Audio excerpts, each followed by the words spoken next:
Good morning, good evening, good afternoon, everyone. It's Alex here, and here for another episode of Valuecast. And you will see I've got a gentleman to the right or left of me, depending on what you're looking at within your screen. Um, what we're aiming to talk about today, and the reason why this topic comes up, something that's important to me, is that I've been a leader and a coach, and I coach cricket and all those sort of things, and I like to sort of help the youth of today improve their skill sets, and not even just the youth, people who are looking to move into careers and help them.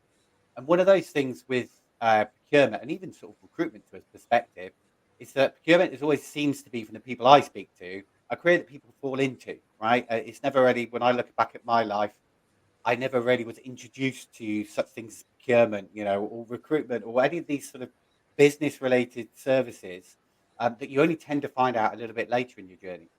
Um, so the reason why I've got this wonderful man, Colin, with us today. Colin, sorry, I should let you say hello. That's poor of me. Alex. Um, we've got Colin today because, Colin, I'll let you do your own introduction, but he's, extremely experienced in the procurement world, very much focused on helping people develop. And I think we'd really like to just sort of discuss a little bit about, how can we raise more awareness to the youth of today about careers in procurement? Because Colin is first-hand sees and looks at this type of thing. I personally don't believe it's there enough. But Colin, why don't you give people a little few seconds on who you are, what you do, how you got into procurement? Maybe that might be quite helpful. Yeah, well, thanks for inviting me, Alex. I got into procurement at the start of the year 2000. And like the majority, you kind of just drop in and you fall into the role. I graduated in 1999, a general business studies degree in Aberdeen. It was the middle of a downtown, and I just carried on a barman job in a Chinese restaurant to pay the bills, pay the mortgage, and so on. And I got talking to a couple. It went to the restaurant every Sunday evening. We started to form a relationship, which is big in procurement and supply chain. I'll come to that later on. Until there was an occasion he asked me what I wanted to do in my career. Now, at the time, I wanted to do HR because I knew what HR was and I liked working with people. I thought, okay, this could be an idea. So the interview I got from him, he turned out to be the managing director of a company. It was for something called an expediter. So when the job description came through, I had to Google it. There was Google just back then. Yeah. I found out, an expediter. It's somebody who chases up purchase orders for deliveries and so on. I didn't know that. So went in for the interview, I got a job, and that's what started my career in procurement and supply chain management. Started the year 2000. So from the year 2000 right up to start of 2016, I worked my way up from an expediter, a procurement buyer, a supply chain manager, procurement manager. There's a lot of roles in procurement and supply chain management. Now, during that journey, I started my Chartered Institute of Procurement and Supply qualification in 2001, graduated in 2003, and I was asked by my then tutor at the time at the local college to help him out with the training and the delivery. I wondered why he was asking me, but hey, I like a challenge. I accepted, and that's what started my kind of teaching career in parallel with my kind of practitioner career as well. So on that channel, I was working part-time right up until the same kind of crossroads in 2016, where there was a downturn, another one, in the oil and gas, and I decided, right, what do I want to do with the rest of my career? So that's when I started to for my own company, leading procurement, specialising in consultancy, training, CIPS training, and non-CIPS training. So since 2016, I've kind of built up the company. It's still growing to this day. So Right. I've been dotting it around a little bit over the last 2 decades. Could I plan it the way that it's happened? Absolutely not. So that's my career to date, Alex. Okay, nice one. And you seem really, the times I've spoken to you, you seem really enthused about, really helping people develop their skill sets and, finding that right career path. Is that something that you find that really brings your motivation to do why you do what you do? Yeah, I think this is what I found out through myself. I like helping people and connecting that into procurement. It's a role where you need to help people. You've got your internal customers want all their goods, they want all their services. It's a support role. Yep. So since 2000, I thought I was always, as a practitioner, in a support role anyway. So there's a lot of parallels between that and the teaching and the training that we do for our students. Yeah, definitely. Well, I will reference. We were talking about Laura, how Laura Sellers, and she's very, to be successful in procurement, being a coach is having skills in coaching is paramount. So what you're saying completely aligns with that. Great. So it was great. Thanks for telling your story about how you got into procurement. But it sort of does really resonate with what we're talking about today, which is, you never studied to be in procurement. You never really knew about procurement. So, why do you think, it's difficult for the youth of today to really find a career in procurement? Like, what do you think is one of those challenges? There's not one single reason for this. And yes, it's young people, but a lot of people go through most of their careers not knowing what procurement is if they haven't been interfaced it.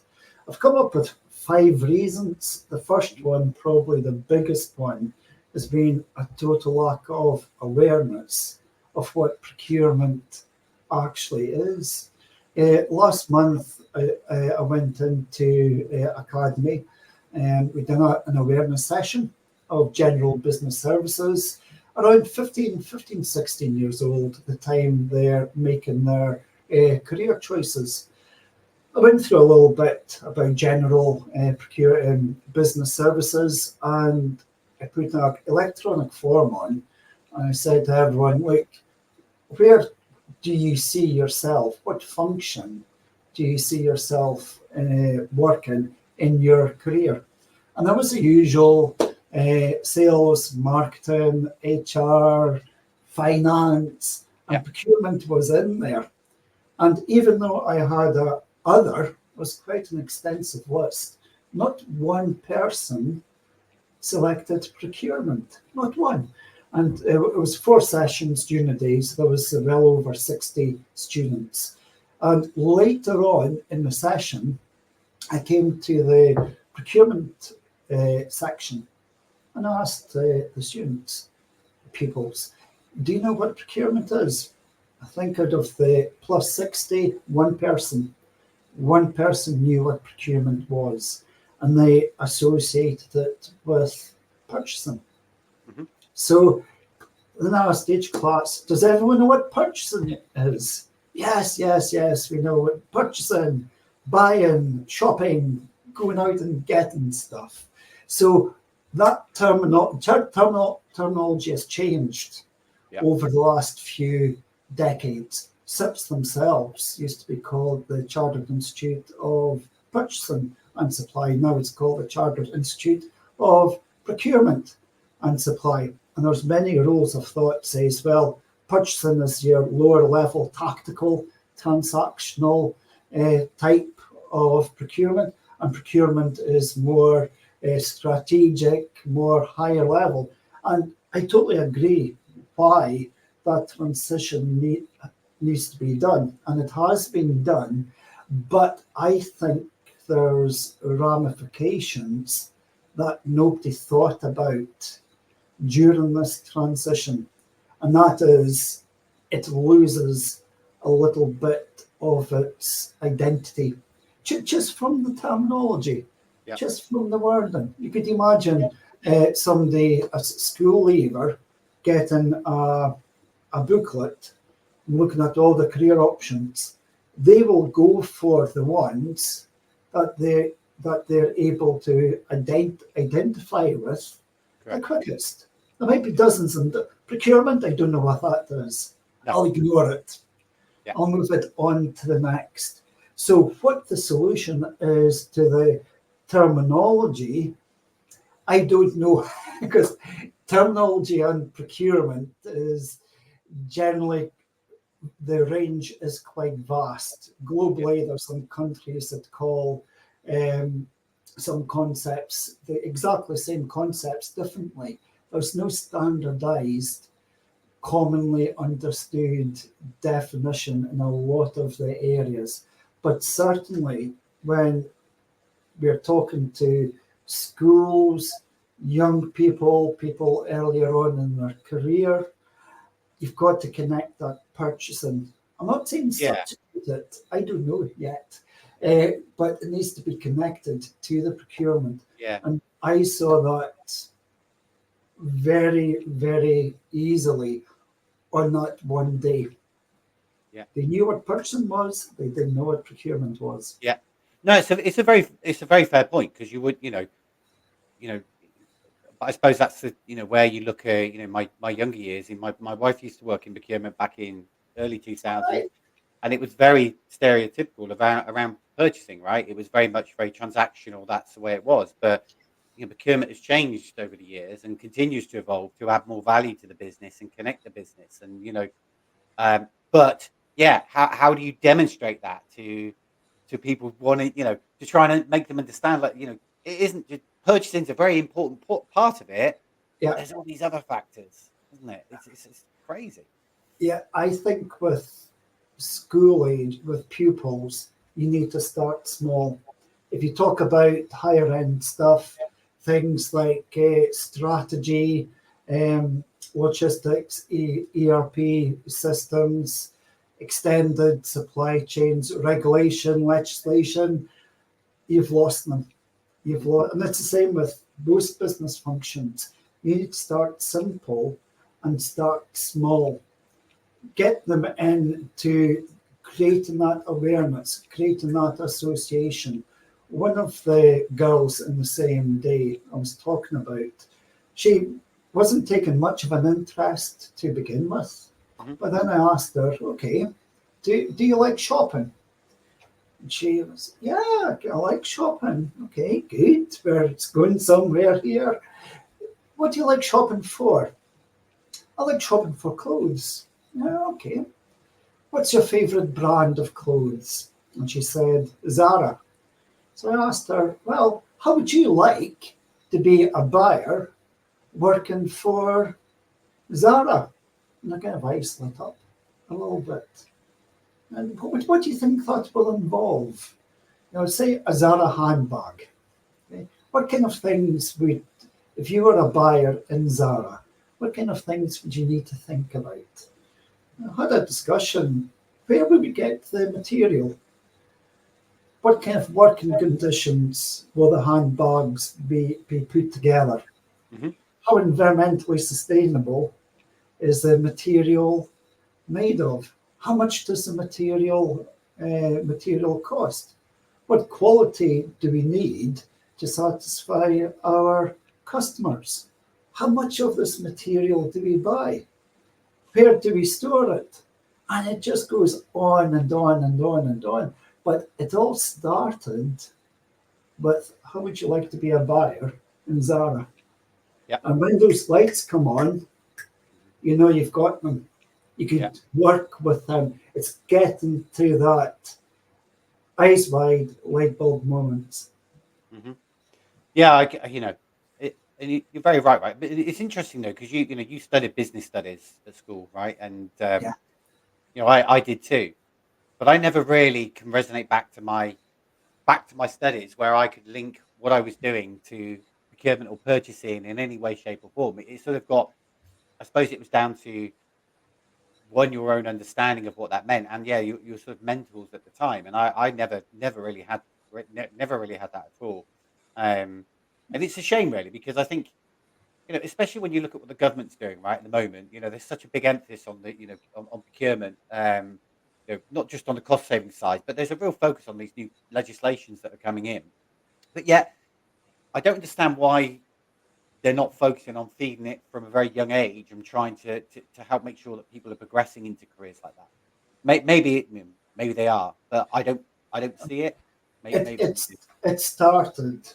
It started to pick up pace. There are some channels available now for things like apprenticeships, which could join in with your SIPS qualification. There's organisations out there that's taking school pupils from school, putting them on a day work placement and so on. So it's further on than what it was 5, 10 years ago, but there's still a long way to go. Yeah. It isn't joined up, and I haven't had the chance to do it yet, but it'll be good to see what other business functions, how they did it to get to where they are, now. There's people in school that wants to be accountants before they leave school. There's people that wants to work for and be in HR before they leave school. So what are those functions in the bigger picture? What are they doing that procurement isn't doing? And what's really annoying sometimes is procurement's got an advantage over all of these business functions. And the reason I'm saying that is because by the time they're in secondary school academies, they've already got procurement experience. Yep. They go out and buy stuff every single week. Yep. The schools where we could be doing more awareness sessions, they've got canteens where people spend their money. Where do you think the canteen gets all their food from? Yeah. What countries, what sources is sustainable? Do they choose to source locally or nationally or internationally? They've already got procurement experience, but they don't realise it yet. Yeah. So if procurement's able to get in there and create that association, you've been doing procurement for years. You just don't know it. We'll get these eyes open, light bulb moments. We are really at the advantage. It's how we actually sell it.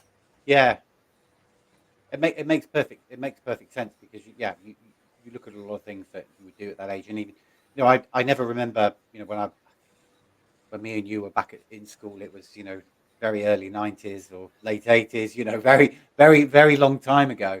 But you mentioned around the apprentice type thing.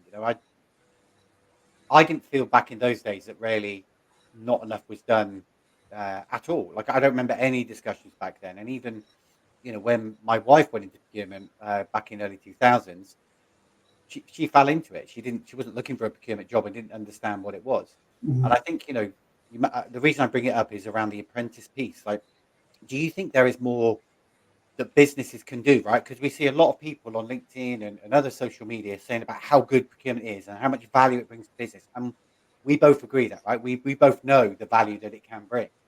But then are the businesses doing enough to help ensure that they are bringing the next generation of procurement professionals in? Yeah. Or do you feel that needs to be more done by businesses outside of government training, things like that? Yeah. I think for that to happen, what needs to happen first is there needs to be more importance made on the value of procurement in general. Uh-huh. Okay. As a function, what value can procurement provide, not just to the organisation, but when you're talking about things like communities and sustainability, the ripple effect has got massive reach.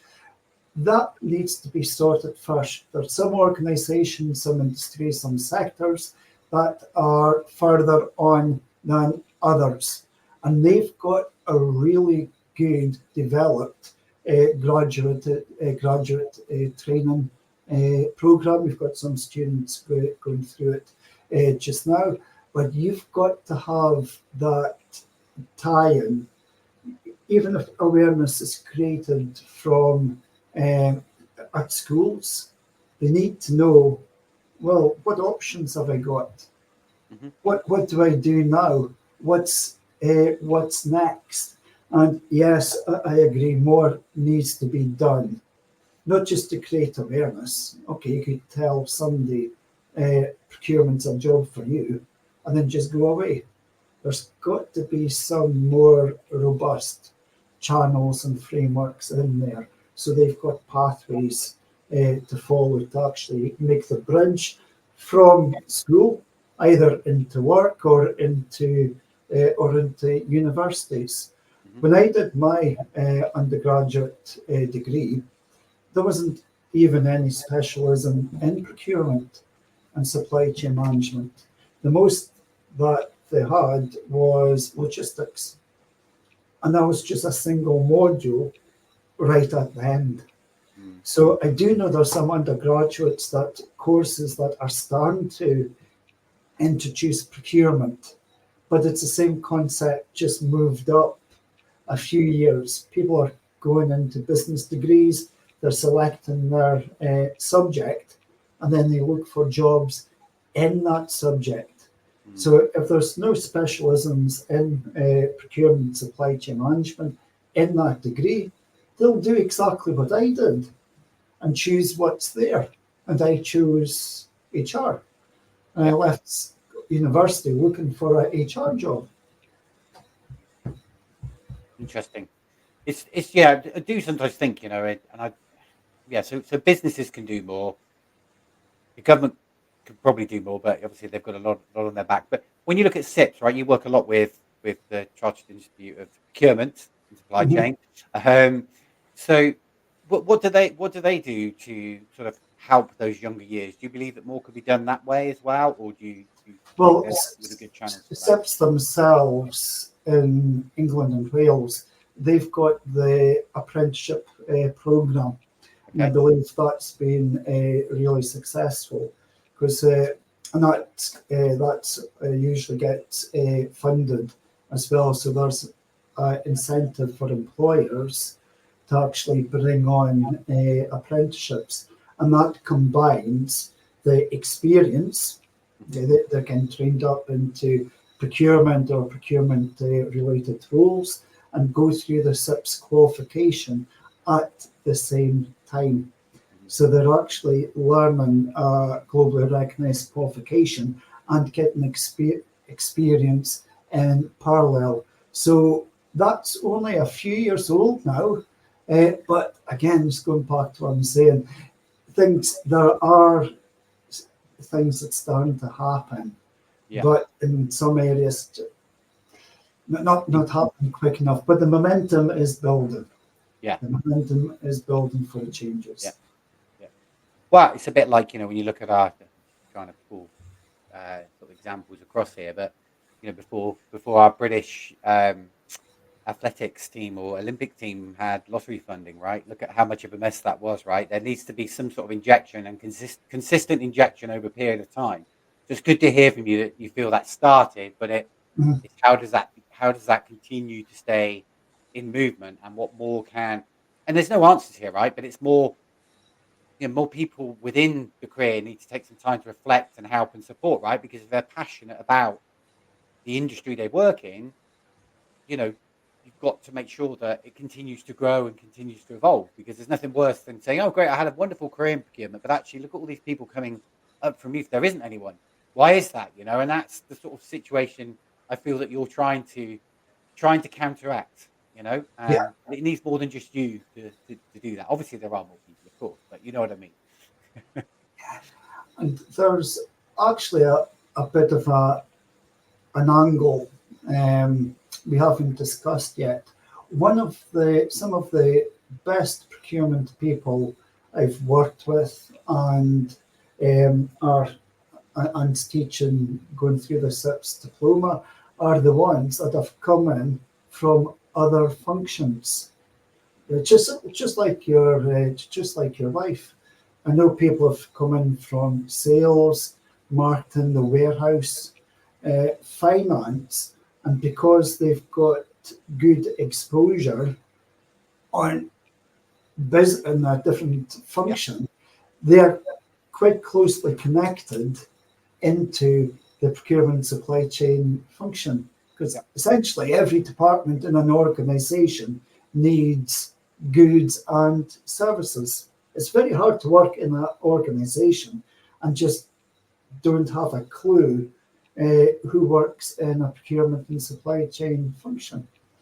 So yeah, that maybe needs to think about not just getting people pulled into procurement, but there could be young people. It's just started working in finance, for example. Think it's okay, yeah, fine. Maybe there could be an opportunity there to have a start in procurement, dealing with invoice inquiries, for example. mhm. So there's a lot of parallels, a lot of connected tasks that it's mutually beneficial for people going from one function into procurement. Yeah. I would agree. I my history is I've never physically had a job title of procurement, but I've worked in pretty much all the roles that I've worked in. I've had elements of buying, purchasing, negotiating, supply contract management, negotiating contracts. In essence, everything, is what you would sort of, I suppose, associate with a role in procurement. So it is. I completely agree with you. It's sort of making sure that there's enough awareness, but also trying to bring people in with different perspectives. And that's one of the stigmatisms that when I speak to a lot of procurement professionals, it's very, it's about changing and evolving from what procurement used to be to what it is now, right? And that people still say that a lot of people that don't come into procurement because they still see it as a role that is very much focused on buying cost savings and all those sort of things. We see a lot on LinkedIn about that, right? But Yeah, but it's not, right? And people continue to post, there's more value, um, there's more strategy and things like that. But to your point, you can't learn all those things about strategy and value and all that sort of stuff until you've done the basics, right? Until you understand what procurement is and what the roles and functions are yeah. and all those things. Um, so I think Honestly, bringing people in from outside from outside of it do bring a different life and a different, you know, feel to all of things. But at the end of the day, you still have to do the basics of what procurement is, don't you? You still have to go through, the you know, problem is, Alex, there's still organisations there that say they do procurement, but they do purchasing. mhm, Purchasing's not dead, it's not gone away. And yeah, that ties in to what I was speaking about earlier. To get awareness, get all the pathways and channels, the status of procurement needs to go up a level yeah, and be real value contributors into organisations. There's people that start our courses. They've worked in procurement for a little while, but when they start going into the qualification, a lot of them tell me, wow, I didn't realize there was so much. And that's yeah, people already in procurement saying that. yeah, So heavens knows what people outside and not even in procurement will be thinking of the function. But you mentioned that if we don't know of something, there's a tendency to shy away from it. And I yeah. think that's what's been happening. Agreed. Yeah, 100%. You could have somebody who's very environmentally friendly, as in they see that as something that they're very passionate about, but they would never link that with procurement unless someone told them. The whole ESG and sustainability side of procurement. Well, that's just a whole massive world of exciting opportunities for people who have a lot of care and motivation around those things. But if the stigmatism is very much like the message is still purchasing, right, and it's still cost savings, and it's still these things, you're never going to get those people interested Yeah, in dealing with it. And then what you end up doing is have people who are focused on purchasing, managing all of these other areas that maybe they're not passionate about or qualified about. So yeah, maybe it's just as simple as that. It really is just heightening that awareness, Colin, of yeah, of yeah. educating more and more and more, and just being consistent more and more about what it is, but not just to the working community, to the youth, and be proactive about it. Cost savings are important, and I think Of course, sometimes it gets a bad name, but that's only a small part exactly. of the whole picture. How are you going to reach those cost savings? What are the real risks of going to the lowest purchase price, not just to your own operational performance, but from a sustainability, from an ethics, a social responsible procurement perspective? You might be saving money here, but costs are occurring further down the supply chain. Yep. Here's another advantage that procurement has for the younger generation. They're more environmentally and socially aware of when I was that age, in my generation, and I really think that is absolutely a good thing. So if you put them a message, right? Because even my daughter Katie, 12 years old, she's starting to question, why is there so much plastic in the world? Why are some people in countries having children, for example, having to work very poor conditions up to over 10 hours a day? So they are getting more aware of all climate warming as well, of Yep. all these kind of world challenges that we're all connected to. Yep. So if you talk to that generation about things where global demand, global supply, look at the clothes on your back. Look at the food in your fridge. Where are the materials from your house, the car you drive, all of these things? Where do they come from? How are they procured? And they won't just think, oh, cheapest cost. Nope. They'll think, right, okay, what's this material made of? Is it from sustainable materials? What's going to happen with this car at the end of its life? Yep. Those kind of questions are appearing, and they don't even know what procurement is yet. Yeah. So again, they're part of the way there Yeah. already. Honestly, procurement has got so much of an opportunity with that generation Yeah. because they know a lot of it already. Just need to put it into a particular message and framework so they could join the gaps for Yeah. themselves. You could make a difference by working on procurement. That kind of wording. That's really great advice, Colin. Like sometimes I wish, I'm 48, 28 years ago, even 30 years ago, I would have never even thought to have asked where that plastic came from. Me It too. just shows, but Me then too. that's social media, that's all the things that they're given visibility to nowadays. It has some downsides, but it has upsides. It's just harnessing, to your points exactly. It's harnessing all that knowledge they've got and channeling it into, or just giving them more options to understand where they can harness all that great stuff that they know. Yeah. And clearly, more can be done. More can always be done. More can always be done. But I definitely feel more can be done from a procurement perspective. Well, I was sort of gonna, because I know we're pretty much on time, to be honest with you, and I've really enjoyed this chat. I was going to ask you to wrap up, sort of how, what one piece of advice would you give to someone wanting to move into procurement? But you've sort of you've covered it quite well already, to be honest with you. But I will put you on the spot, and I will say, so out of all those things you mentioned, what do you think the most important thing is? And where do you think there are channels where more awareness can be created? Yeah, You yeah. mentioned there also. Until I think there's robust channels in every school in the country, and I mean that. I really, really, really do mean that, because procurement is so important now in today's world. It's not an option anymore.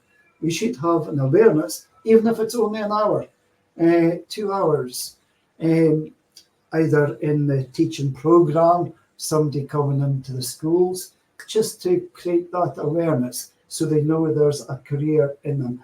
And until that point, social media, social media, likes of LinkedIn, we've got the Alchemy network that's really growing, and it's full of really helpful, supportive people there that would only be grateful if they had the opportunity to help out the younger generation, give them career advice, show them what channels and options that are available for them. Until that time comes where it's more formal lines, get onto social media groups, even Facebook. There's people out there that are willing to help. Great. Well, wonderful. Thank you so much. It's a really good discussion. We're not going to solve the world's issues around No, awareness today, but if it's done anything to raise awareness to one or two more people that they might want to reach out and start to help, and support the future of procurement, and also giving the options to the youth to say whether they want to go into it or not, then we've done our job today, Colin. So and absolutely, if anyone's watching this video and they think there's a procurement career for them, whether they're haven't started the career midway, halfway, whatever, want some advice, just give me a shout. yeah. Yeah, well, it would be worth their time if they did. So, look, Colin, thank you ever so much, and it's nice to speak to someone, a fellow. Although I don't speak the same language as in the dialect as you, I love living in Scotland, so it's nice to speak to someone who's up this way. Pleasure meeting you. Cheers, Alex.